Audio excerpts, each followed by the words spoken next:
It's just a thought.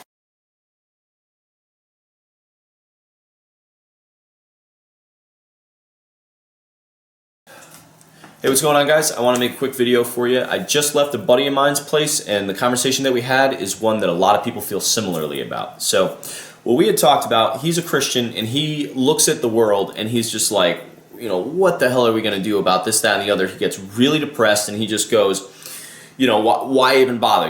F it. You know what I mean?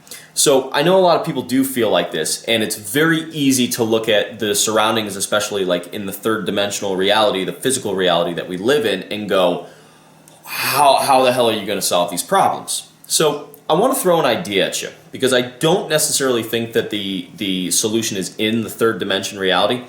Now, I'm not saying this is right. In fact, I'm not even going to say that anything I'm about to tell you is right or truth, all right? It's simply a mismatch of a ton of theories that I've looked into, and it's just something that is food for thought for you, okay? So watch this with an open mind. When you have like a radio or some device that communicates with another device when it's technological, there's different wavelengths, different frequencies that it can turn into, right? The frequency doesn't necessarily come from the stereo or the radio. The frequency is something that the radio tunes into, right? Now, we can't see frequency, we can't see sound waves, we can't see wavelengths, right? But these are real things. Frequencies are real, so is sound waves. Just because you can't see the sound coming out of my mouth, coming through this camera and through YouTube or wherever you're watching this, just because you can't see the sound coming out of your speakers, they're sound waves, and they're measurable by different devices. Now, when you look into the power of thinking, power of the mind, you end up finding out that your mind actually emanates frequencies. And your mind can emanate different frequencies. Now, what they ended up finding out by different scientific research and such is that your mind emanates different frequencies based upon the different levels of emotion that you have. Now, if indeed that's true, which it is, they also did more studies to find out that we can control things about ourselves based upon the frequency of our thoughts and emotions. So you can actually raise your heart rate by thinking different things. You can lower your heart rate. There are some people throughout the world who have extreme control over this, where they can lower and higher their temperatures. There's other people that can possibly communicate, right? Psychics and such, and people who can like implant thoughts into others. Now, if you take that thought and then you go with the idea that we're actually all connected, a possible oversoul or a collective consciousness, which is essentially something we're all tied to, whether you want to call it God, the universe, quantum physics type stuff, whatever you want to call it. When you have like a mother and her son crashes somewhere halfway around the world and she's like, oh my God, Billy's hurt. How does this mother know about it? Does she just happen to have a bond to her son? Well, if she has a bond to that son, what is creating that? Well, it's definitely not in the physical world, it's in the etheric world. The etheric world being something not tangible, you can't touch it, right? Now, when you get into dimensional theory, first dimension is right here, left, right. Second dimension is left, right, up, down, right?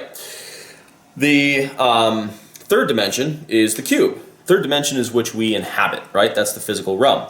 Now, on second dimension is where Pac-Man inhabits. Now, Pac-Man can operate in the first dimension and the second dimension. Pac-Man can go left and right, but Pac-Man has no depth, so it's simply a flat plane, right? Pac-Man, the old video game. Now, Pac-Man can see the first dimension, can operate in it, but can see and operate in the second dimension. But there's a third dimension, which would be essentially us looking down upon Pac-Man, right? Pac-Man cannot look up, because Pac-Man is on a two-dimensional plane, looks forward. Now, that doesn't mean that the second dimension does not exist in the third, but it's Pac-Man only exists in the second dimension. Does not mean that the third dimension does not exist. Now, you combine that with another theory, which is essentially that there is an infinite number of dimensions, or lower frequencies and such, that are off into, we'll call it the negative, and then we have an infinite number of dimensions, possibilities that head off into, 4th, 5th, 6th, 7th, 8th, 12, 30, whatever dimensions going the other way. And it's possibly a constantly evolving, we'll call it frequency level or consciousness, right?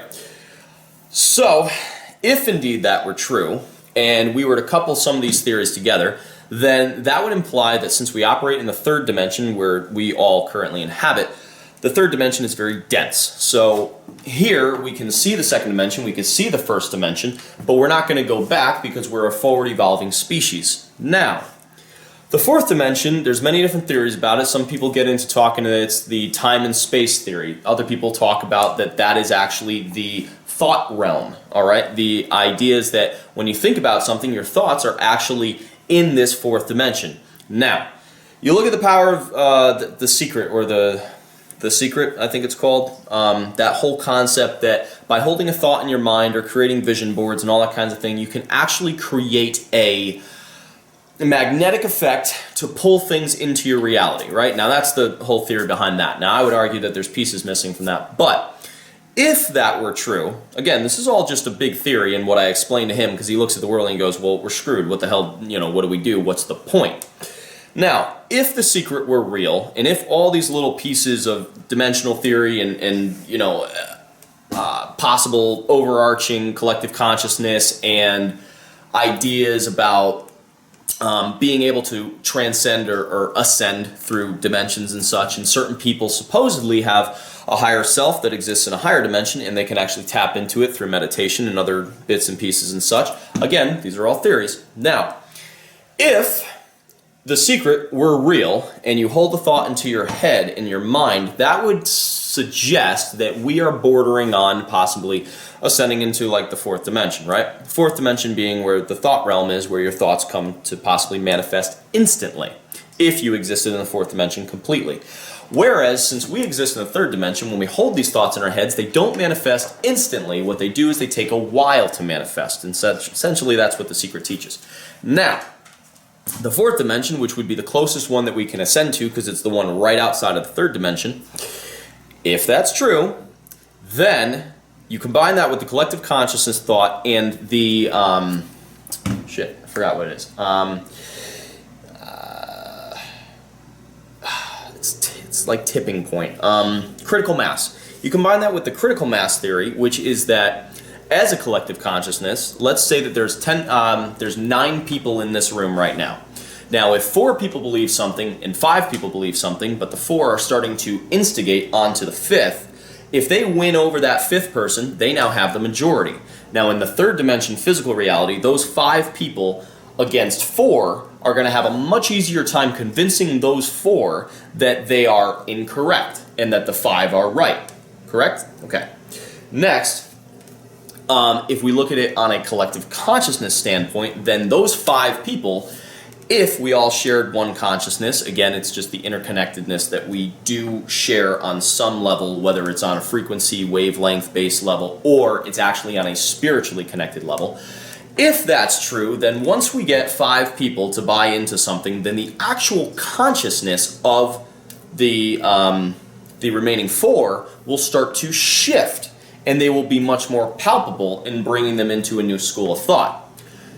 Now, my whole point by this, and again, it's all just a theory, my whole point by this is that if this were true, then that would mean that the ability to change and the ability to change the world all lies upon you, all lies upon me. Each of us individually as a piece of the collective consciousness, for us all to raise our consciousness, for us all to raise our frequencies, and be the change that we want to see in the world, and stop waiting for a savior. And I get into that for Christianity, and I'm not saying anything against religions at all. It's not what I'm getting into. What I'm throwing out there is that there's even a quote, right? God helps those who help themselves, right? My thing that I told him is he feels like, screw it, I don't want to do anything, I don't want to buy in, I don't want to bother anymore, it's so screwed up, Well, that's exactly what a collective consciousness, if that were true, is when you take the 5 against the 4 and you say fuck it with the 5, and then you get 6, 7, 8, 9, and now you have the entire collective consciousness saying screw it, and that's when nobody tries to make any positive changes in the world. However, if you refuse to buy into that, and you stick strong with, you know, the 1, 2, or 3 metaphorically that you have as a collective consciousness here, and you try to be the change that you want to be in the world, and you stop waiting for a savior, somebody to step in and save everybody, or waiting for Jesus to come back and fix everything. I'm not saying Jesus doesn't exist. What I'm saying is that help yourself as well. Now, if you start to change, you know, let's say that on a collective level it's a 2. So if you start to change these 2 and you end up influencing a 3rd and a 4th and you end up getting to that 5th, then the shift hits critical mass and starts to affect the rest of the collective consciousness across the world. Hence, you know, in the 3rd dimension, I don't think that we can fix all the problems in the 3rd dimension. I truly don't. I don't think that you can pick up a ton of guns and then go take down the establishment. I don't think more war is gonna fix things. I don't think that you can fix the toxicity levels of our environment and nature and everything that's happened in the 3rd dimension. It's just, by its very design currently, to clean up, to do these cleanup efforts, yes, they're awesome and do them, but you're literally creating more pollution in the simple fact of just driving your car to wherever it is that you need to go to congregate to then go and fix these problems that are in the physical dimension. But when you get into thinking on the 4th dimensional and other, you know, ideologies and such, you end up looking at certain studies that were done with meditation. They have taken groups of people, look this up, it's pretty interesting, they've taken groups of people, sat them all around, and had them meditate for elongated periods of time, and the crime levels in the cities that they meditated in went down. The smog levels went down. All of these positive changes came to these environments, came to these areas, because essentially, again, it's all theory, when you meditate, you connect with a higher self, you connect with a higher realm where you have much more control over things, and if indeed your thoughts do control things, like The Secret says, maybe your thoughts don't just control what happens in your life. Maybe your thoughts actually work on a collective consciousness level and influence the thoughts and the world of which we live in. So to wrap this up, if indeed you're able to delve into the 4th dimension, where thoughts become reality like that, which is essentially where you get dreaming, because when you dream, you go somewhere, period. You either, A, have a gap in consciousness where you go to sleep, you remember nothing, and you wake up. You go to sleep, boom, you're up, period. Because that's your only consciousness at that time, because you're conscious at that time, you go to sleep, you're out, you wake up. There's nothing in between. Or you have dreams. Now, what are dreams? You could talk about them like chemical reactions, random, you know, stuff being arranged in your brain like a file system. I think what dreaming personally is, I think that your spirit or your soul reconnects with ether or other dimensions and such, where it has a lot of control over things, but since you're not conscious of what that spiritual soul has control over, you create these crazy events that take place in your dreams. You wake up and you're like, what the hell was that? But if you were able to control it, hence lucid dreaming, are you actually in the thought realm, which would be the next realm up from where we currently are, the 3rd dimension. So if you learn to raise your spiritual self and you learn to delve into that realm even more, where stuff becomes reality instantly, because in your dreams that's how it works, could you start to change the actual world on the 3rd dimension, because the 3rd dimension affects the 2nd dimension, which affects the 1st dimension. So if they can affect each other going down, well, the more you rise into the 4th, the more you can affect the 3rd by utilizing the tools in the 4th, which the 4th, being the thought realm, may actually be able to, I totally forgot my thought, influence the 3rd dimension. In essence, the entire idea that I'm getting at is that if we actually exist on this overarching collective consciousness level, then by us influencing the critical mass point, which would be over 50% of the world, or maybe it's not even necessarily needs to get to that point, because if you look at good as a light, well, as soon as you turn on a light in the room, it really illuminates the darkness, right? So maybe you don't need as much light or good to illuminate the dark corners of the world and start to make changes. So, sorry, I'm hiccuping. So if we exist on this collective consciousness level, then would it be possible to start to influence the people in positions to do something about it in the third dimension, while still bringing in the energy, or the we'll call them universal units, or whatever it needs in terms of the thought frequencies and such, to start to change the world, because they have done so many studies of thought proving to influence things.